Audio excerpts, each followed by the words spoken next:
Republican Nathaniel Moran is the new member representing the 1st Congressional District of Texas in the 118th Congress. He told C-SPAN about how seeing Ronald Reagan running for president sparked his own love of politics, and why he studied Russian in college, and how his parents ended up raising him on the campus of a Bible college in Texas. In about 1976, my parents moved from Arizona to East Texas to help start a Bible college there in southern Smith County.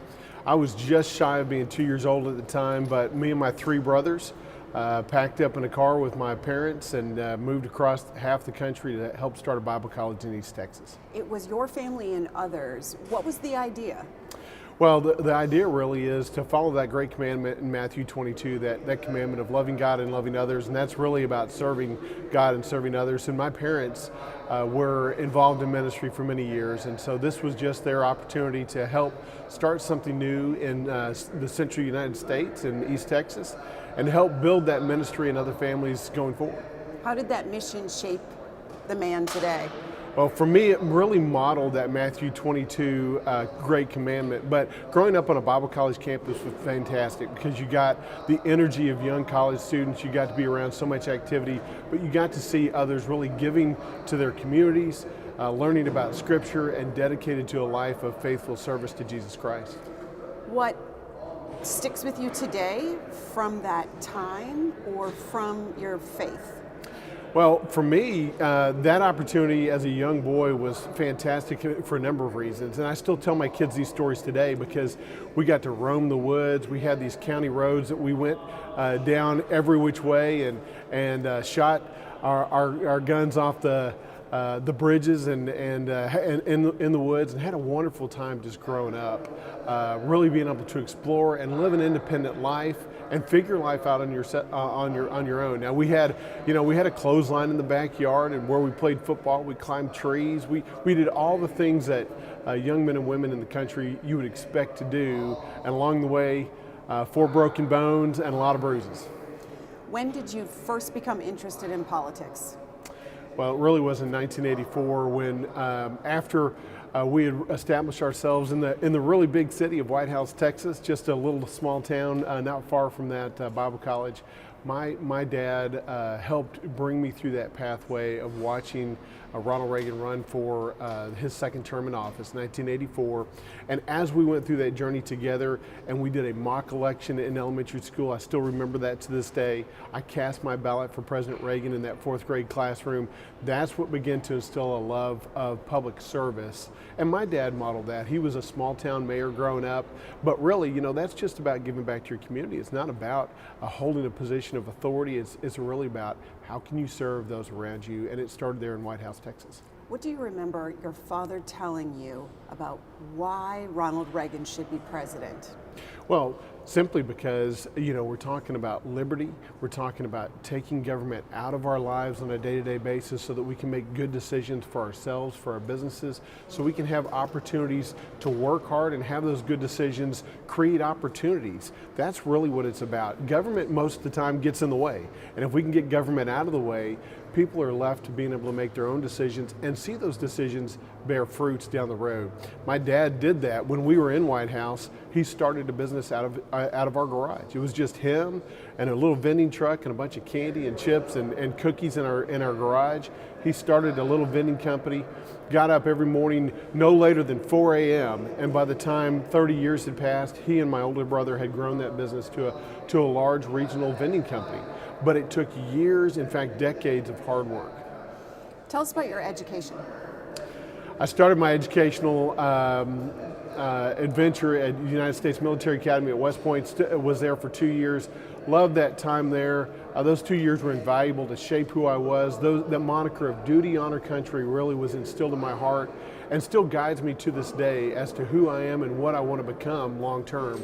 Ultimately, I decided to pursue a civilian career, and so I transferred to Texas Tech University, got a Russian degree, finished my Russian degree there, started that actually at West Point, and then also got an MBA and a law degree and began practicing law after I left Texas Tech in 2002. But I wouldn't give up that time either at the Military Academy or Texas Tech for anything. Both truly shaped who I am today. Why study Russian? Well, I think that there's a lot to be said about understanding other cultures. Understanding not just the Russian culture, but other cultures worldwide, and knowing how we need to interface with those cultures, understanding that our perspective is not the only perspective, but truly we see today, and who knew back then that area of study would be so important today, but understanding in some senses, hey, how do we push back against a foe that's really trying to be imperialistic and do some things around the world that they shouldn't be doing. Understanding their culture and their history now is vitally important. When did you start your political career? Well, I don't really call it a political career. I really call it a career of service. My first elected service position was on the Tyler City Council back in 2005. I remember distinctly my brother-in-law calling me and saying, "So now when are you going to run for your first office?" And I thought, you know what, now's the time to do it. And I stepped out and won that first election in 2005. Was glad to serve on the city council level, and then many years later at the county level. So I've spent both city and county elected experience, county judge the last 6 years before I was in Congress. But one of the things I love to talk about in that journey is right after my second term in office in 2009, I left being on the city council. I'd just been reelected to my third term there and was elected as mayor pro tem. But I have an older son that needed some special schooling in Houston. He's deaf, and so my family knew we needed to get down to Houston for him. And so we walked away from that and walked away from that time of service to build into him that opportunity and to give him the gift of speech. We were incredibly blessed by the Center for Hearing and Speech down in Houston to be able to do that. My son went from being 4 years old, not speaking at all, to 7 years old later, 3 years later, speaking in full sentences. It was a gift for him for the rest of his life. But we had to walk away from that vocational call of being a public servant, never thinking we'd ever be able to get back to that time.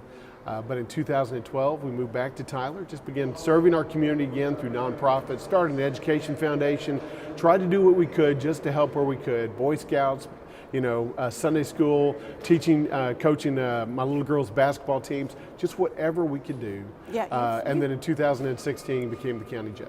You've had lots of titles: Sunday school teacher, trombone player, coach for your daughter's basketball team, church deacon. Which one do you like the best? Oh, I think being dad is number one, and being coach. My little girls, one of them's not so little anymore. She's almost 6 feet tall.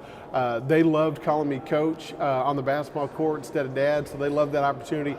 And I think I loved coaching that team just about more than any. And then spending that special time at Cub Scouts and Boy Scouts with my older son. And I'm looking forward. My littlest son now is in kindergarten, and I'm looking forward next year when he gets old enough to start playing basketball, to start helping with that team and to showing him the ropes as well. How many kids? I've got 4 kids. My wife and I have been married 23 years. We had our first 2 who are now 17 and 16.